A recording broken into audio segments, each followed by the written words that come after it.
the government. They went to the public to ask, what should we call our $287 million boat? The public responded and said, Boaty McBoatface. So they hijacked this whole thing? The whole campaign to let the public decide on what it should be called. Just giving me a really good idea for a video. I'm going to go and make it. Go make it. Call Harry Hugo. What on earth do you want? I was going to start doing some research for a video, and then I realised that you're the encyclopedia of business stuff. So I'm just going to ask you.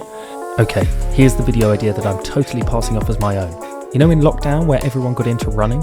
Everyone flocked to Strava, and then you got those crazy people that started making running art, mapping out their evening jogs in the shapes of stingrays, musical instruments, things I can't say here without being dragged into HR, you name it. Well, that phenomenon of a brand being hijacked by the community and it not being planned by the brand itself fascinates me. That's the thread I'm going to be following in this video, as well as running the biggest farm animal Strava has ever seen. Oh. I saw this post on LinkedIn a couple of days ago. It's a cartoon entitled Life of a Meme. Take something fun, something that people want to share about, talk about online. In comes the brand Blob to spoil the party. We're no longer interested. The party is over. Thanks a lot, you idiot. For most brands that intend on sticking their head above the parapet, it's a fine balance between starting a trend, jumping on a trend, and ruining a trend and your reputation in the process. God, the things I do for this company. So brands hijacking the online community is fraught with risks, as companies have very little control over users' reactions and where the narrative goes. Like #Waitrose reasons.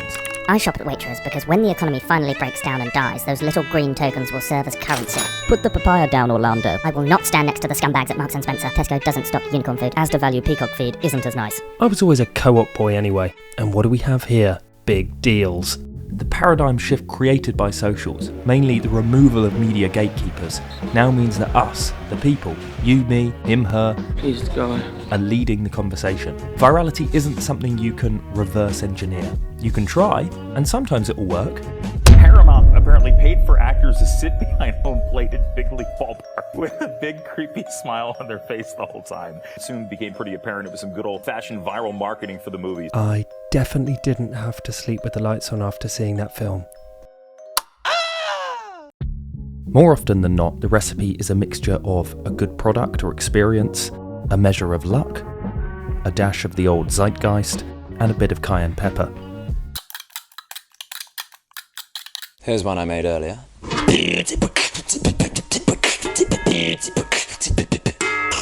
Let's take the recent release of Barbie and Oppenheimer, or Barbenheimer, two separate studios releasing their biggest films of the year on the very same day. It's a phenomenon called counter-programming, like the release of the games Animal Crossing and Doom Eternal.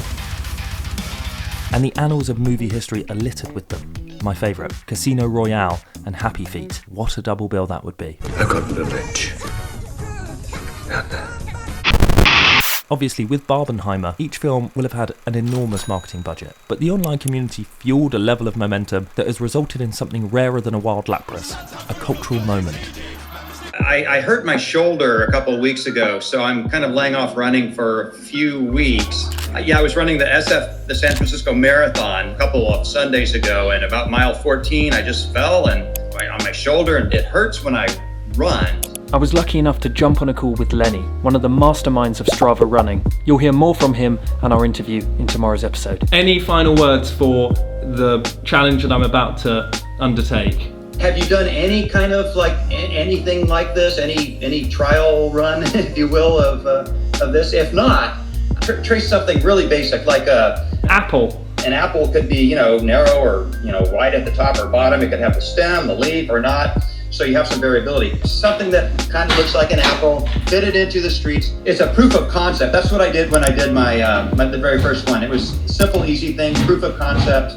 It works, but that set the stage for doing more elaborate things. I'm running a half marathon on the weekend, and I wanted to know if I could buy a 3-piece suit to run in.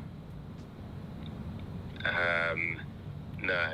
What? It's going to be about niche content and niche communities, and I found a niche community of runners that do half marathons in suits. I give you permission to buy the cheapest suit to run a half marathon in that you can find, I'll take it. I'll take it. which is going to be incredibly uncomfortable.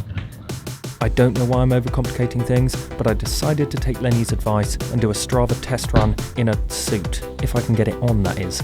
7:30 in the morning on a Sunday. I'm wearing a suit with running trainers. Oh, this was a stupid idea.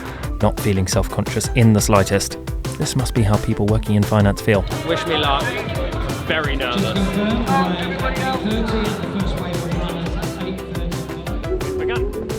So here we are, ticking something off the bucket list that I didn't know was on the bucket list, but getting some miles in the legs for this proof of concept run. And what you'll see in Monday's vlog is me attempting to run a rather large GPS farm animal. Until then, amigos.